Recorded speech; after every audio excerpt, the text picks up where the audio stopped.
হয়তো জিন্সের প্যান্ট পরতে কিংবা শর্ট ড্রেস পরতে ভীষণ ভালোবাসো, কিন্তু তোমার থাইটা হিপটা এত মোটা, এত বেশি ফ্যাট জমে আছে, দেখতে খুব অড লাগে, তুমি অস্বস্তিতে ভোগো বলে পড়তে পারো না। এটা যদি তোমার গল্প হয় তাহলে আজকের ভিডিওটা তোমার জন্য।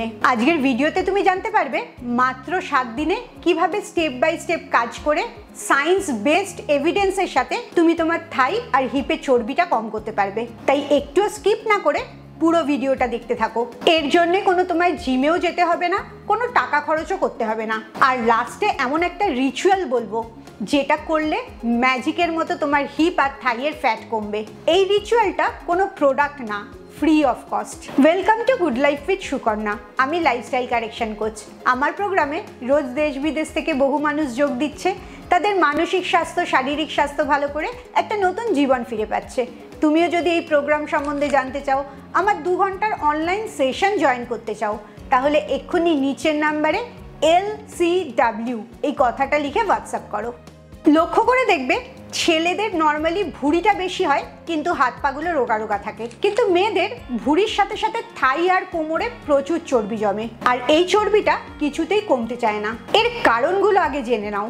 প্রথমটা হচ্ছে ইস্ট্রোজেন হরমোন। এই হরমোনটা ঠিক থাকে না বলে মেয়েদের যত বয়স বাড়তে থাকে তত লোয়ার বডিতে চর্বি বেশি জড়ো হতে থাকে। দ্বিতীয় কারণ, মেয়েদের জেনেটিক্যালি সাবকিউটেনিয়াস ফ্যাট অনেক বেশি জড়ো হয়। সাবকিউটেনিয়াস ফ্যাট মানে যে ফ্যাটটা চামড়ার ঠিক নিচে থাকে। 3 নম্বর কারণ, মেয়েরা গ্লুট আর হ্যামস্ট্রিং এর এক্সারসাইজ বা কাজকর্ম অনেক কম করে। ওঠা বসার কাজ, হাঁটার কাজ নর্মালি ছেলেরা তুলনামূলকভাবে বেশি করে। আর তার সাথে তো মেয়েদের এক্সট্রা সমস্যা আছেই, সেটা হচ্ছে অনেকক্ষণ একটা জায়গায় বসে কাজ করা বা দাঁড়িয়ে কাজ করা, যেমন রান্না করা, তরকারি কাটা। তার সাথে বাচ্চা জন্মানো, হরমোনের নানা রকম পরিবর্তন, স্ট্রেস এবং যত বয়স হওয়া তত মেটাবলিজমটা কমতে থাকা। ইউনিভার্সিটি অফ কেমব্রিজের একটা রিসার্চে দেখা গেছে fat in the lower body is more resistance to mobilization because it has fewer beta adrenergic receptors, the ones that triggers fat burning. তবে চিন্তা করার কোনো কারণ নেই, সায়েন্স ব্যাকড এভিডেন্স দিয়েই বলবো কি করে তোমার এই থাই ফ্যাটটা আর হিপ ফ্যাটটা কম করতে পারবে। এবার একটা প্রশ্ন করি, যারা জিমে যাও, নিয়মিত এক্সারসাইজ করো, তারা বলতে পারবে 100টা স্কোয়াট করার পর পরের দিন তোমার থাইয়ের ইঞ্চেস লস হয়েছে কিনা? সত্যি কথা হচ্ছে থাইয়ের এক্সারসাইজ করলে থাইটা কমে না, সেরকমই পেটের এক্সারসাইজ করলেও পেটটা কমে না। বড় মাসলগুলোকে এক্সারসাইজ করতে হয়। এবারে আসি এক্স্যাক্টলি তুমি 7 দিনে তোমার হিপ আর থাই থেকে কি করে চর্বিটা কম করবে। প্রথম 3 দিন reset your body for fat burning. Fat গলাবার জন্য তোমার বডিটাকে আগে রিসেট করতে হবে। স্টেপ 1, এলিমিনেট ইস্ট্রোজেন মিমিকার্স, মানে ইস্ট্রোজেন হরমোনটাকে যে ডিস্টার্ব করছে সেগুলোকে কম করতে হবে। তাই প্রথম যেটা বাদ দেবে, যে কোনো প্যাকেট আর প্রসেসড খাবার যার মধ্যে প্রচুর কেমিক্যাল থাকে, আর তার জায়গায় যোগ করবে ফ্লেক্সিড, ফুলকপি, বাঁধাকপি, ব্রকলি, এই ধরনের ক্রুসিফেরাস ভেজিটেবলস। 2018-এ একটা স্টাডি পাবলিশ হয়েছিল নিউট্রিশন রিভিউয়ারে। সেখানে বলেছিল cruciferous vegetables help balance estrogen and reduce lower body fat stored in women. বাঁধাকপি, ফুলকপি, ব্রকলি এই ধরনের সবজি খেলে মহিলাদের মধ্যে ইস্ট্রোজেন হরমোনটা ঠিকঠাক কাজ করে। 2 নম্বর স্টেপ যেটা করবে সেটা হচ্ছে একটা সকালের অ্যান্টি ইনফ্লেমেটরি জল খাবে। সেই জলটা লেবু জলও হতে পারে, জিরে মেথি ভিজিয়ে ফুটিয়ে নিয়ে জলটাও খেতে পারো, বা অ্যাপেল সিডার ভিনেগারের জলও খেতে পারো, এমনকি দারচিনি ফোটানো জলও খেতে পারো। এই জলগুলো খেলে যেটা হবে, তোমার সুগার স্পাইকটা কম হবে। একদিকে ইনসুলিন স্পাইক কমছে, আরেকদিকে তোমার থাই আর হিপে যে জলগুলো ধরে রাখছে সেটাও শরীর বার করে দিতে পারছে। 3 নম্বর স্টেপ যেটা করতে হবে সেটা হচ্ছে নিটটা বাড়াতে হবে, নন এক্সারসাইজ অ্যাক্টিভিটিটা বাড়াতে হবে। সারা দিন ধরে হাঁটা চলার মধ্যে থাকতে হবে। টার্গেট রাখবে দিনে 8000 স্টেপস কমপ্লিট করতে, এবং এই 8000 স্টেপসটা একবারে না, 3 থেকে 4 বারে ভাগ করে নেবে। 2000 বা 2500 স্টেপস এক একবারে হাঁটবে। শুধু হাঁটা না, তোমার যেটা ভালো লাগে, সাইক্লিং করতে ভালো লাগলে, সুইমিং করতে ভালো লাগলে, এমনকি ডান্সিং করতে ভালো লাগলেও সেটাই তুমি করতে পারো। প্রথম 3 দিনের এই 3টে পার্টই তুমি করবে।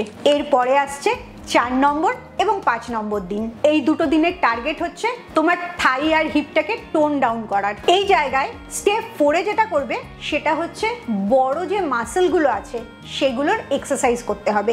10 মিনিট এক্সারসাইজ করবে। প্রথমটা হচ্ছে গ্লুট ব্রিজ। 15 বার করে রিপিটেশন করবে আর 3টে সেটে এক্সারসাইজটা করবে।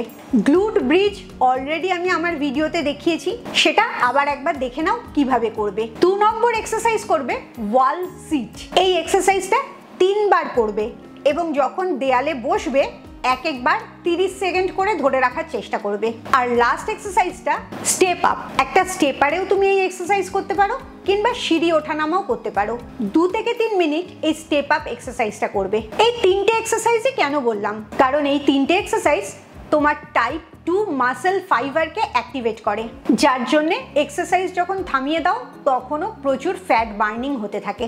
আমেরিকান জার্নাল অফ ফিজিওলজিতে বলা আছে resistance training in lower body significantly increase lipolysis, the process that burns fat cell for energy. এবারে আসি স্টেপ 5-এ। আমরা ভারতীয়রা অনেক ভাগ্যবান যে আমাদের দেশে নানা রকম মশলা পাওয়া যায় যার উপকারিতা অসীম। সেরকমই কিছু মশলা হচ্ছে হলুদ, গোলমরিচ, কারি পাতা, আদা, জোয়ান। এই সবগুলোই তোমার গাট হেলথকে ভালো রাখে, তোমার হজমকে ইমপ্রুভ করে আর ব্লটিংটাকে অনেক কম করে। তাই তুমি এই মশলাগুলো জল খেলে তোমার চর্বিটাও খুব ভালো কমবে আর ব্লটিংটা কমবে, যাতে থাই ফ্যাটটা অনেক তাড়াতাড়ি কমতে পারে। বাকি রইল লাস্টের 2 দিন, 6 নম্বর দিন আর 7 নম্বর দিনে রাত্রের কিছু টিপস বলবো যেটা তোমার ঘুমের মধ্যে এই ফ্যাটটাকে কম করবে। স্টেপ 6, থাই স্লিম করার জন্য রাত্রিবেলা একটা জল খেয়ে শোবে। সেই জলটা তৈরি করবে জোয়ান, মৌরি আর দারচিনি দিয়ে। তোমার কাছে যদি অ্যাপেল সিডার ভিনেগার থাকে এবং তোমার খেতে কোনো অসুবিধা না হয় তাহলে অ্যাপেল সিডার ভিনেগারও এর মধ্যে দিতে পারো। অ্যাপেল সিডার ভিনেগারের একটা ম্যাজিক বেনিফিট আছে, তুমি যদি জানতে চাও তাহলে পরের ভিডিওটার জন্য অপেক্ষা করো। পরের ভিডিওতে অ্যাপেল সিডার ভিনেগারের এই সিক্রেট উপকারিতাটা কি আছে সেটাই বলবো। রাত্রের যে জলটা বানালে সেই জলটা উষ্ণ গরম খেতে পারো বা নর্মাল টেম্পারেচারেও খেতে পারো। ঘুমাবার ঠিক 30 মিনিট আগেই জলটা খাবে। এই জলটা তোমার ইস্ট্রোজেন হরমোনটাকেও ব্যালেন্স করবে আর লিভার ডিটক্স করবে। দুটোই তোমার ফ্যাট গলাবার জন্য খুব কাজে আসবে। 2020 সালের journal of Ayurveda and integrative medicine এটা কনফার্ম করেছিল হরমোন ব্যালেন্স আর ডাইজেশনটা যদি ঠিক থাকে তাহলে তোমার হিপ আর থাইয়ের ফ্যাট অনেক তাড়াতাড়ি কমে।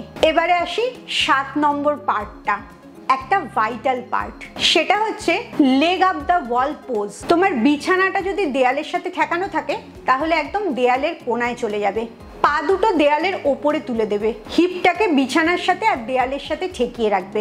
ঘুমাবার ঠিক আগে এই পজিশনে 5 মিনিট শুয়ে থাকবে, পা দুটো ওপরে তুলে। তুমি সারাদিন দাঁড়িয়ে থাকো বা বসে থাকো, তোমার ব্লাড সার্কুলেশনটা নিচের দিকে যায় এবং পাম্প করে ওপর দিকে আসে। আর রাত্রিবেলা 5 মিনিট যদি এই এক্সারসাইজটা করো তাহলে পুরো সার্কুলেশন প্রসেসটা ইজি হয়ে যায়, ব্লাডটা সহজেই তোমার থাইয়ের দিকে আসতে পারে, কোনো পাম্প করার দরকার পড়ে না। আর এই সার্কুলেশনটা বেটার হওয়ার জন্য তোমার থাইয়ের ফ্যাটগুলো অনেক তাড়াতাড়ি কমতে পারে। হার্ভার্ড মেডিকেল স্কুলের স্টাডিতে এটা শো করেছে improved circulation reduce cellulite and fat stiffness specially in legs and hips. যত ব্লাড সার্কুলেশনটা এইভাবে বেটার হয় তত হিপ আর থাইয়ের ফ্যাটটা তাড়াতাড়ি কমে। এই 7 দিন স্টেপ বাই স্টেপ যে পার্টগুলো করতে বললাম সেগুলো করো, এরপরে আর প্যান্ট পরতে বা শর্ট ড্রেস পরতে লজ্জা হবে না, কারণ তোমার থাইটা খুব সুন্দর স্লিম হয়ে যাবে আর হিপের কোমরের ফ্যাটটাও কমবে। তোমার বডির কোন পার্টে সবচেয়ে বেশি ফ্যাট জড়ো হয় অবশ্যই সেটা আমায় কমেন্টসে জানাও। খুব ভালো থাকো, মানসিক আর শারীরিকভাবে একদম সুস্থ থাকো। আবার পরের ভিডিওতে তোমাদের সাথে দেখা হচ্ছে।